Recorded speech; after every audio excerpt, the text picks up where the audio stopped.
Okay, so I chose to talk about the literary device euphony. According to literarydevices.net, this term is derived from the Greek word euphonos, which means sweet voiced. So basically, a euphony is then defined as the use of words or phrases that are distinguished as having a wide range of noteworthy melody or loveliness in the sounds they create. It gives pleasing and soothing effects to the ear due to repeated vowels and smooth consonants.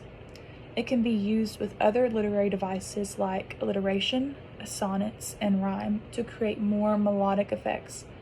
Examples of euphony are commonly found in poetry and literary prose. So a few characteristics that you might find in a euphony are consonants with muted or muffled sounds like L, M, N, R, and W.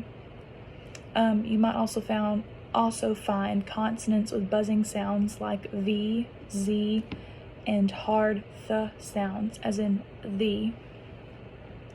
So a word, phrase, sentence, paragraph, or poem is typically considered euphonic when it contains a lot of these consonants in relatively close succession.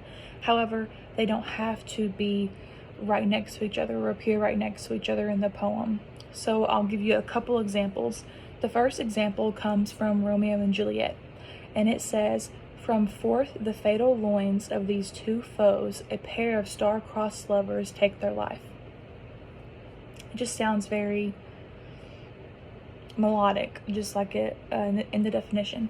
Another example is from our assigned reading, To Autumn by John Keats, and so it says, "Season of mists and mellow fruitfulness, close bosom friend of the maturing sun, conspiring with him how to load and bless with fruit the vines that round the thatch eaves run."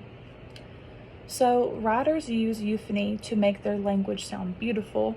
It's a particularly useful device to use when writing about a subject that is supposed to be beautiful, since it makes the language itself mimic its subject. As Edwards P.J. Corbett and Robert J. Connors wrote in Classical Rhetoric for the Modern Student, they say, "The euphony and rhythm of sentences undoubtedly play a part in the communicative and persuasive process, especially in producing emotional effects in the reader. If a writer is describing something they want to make seem attentive, attractive, pleasant, or beautiful, one of the best ways of achieving this is to make the language itself sound harmonious and pleasant. And that is what we do with the use of euphonies in poems and literature.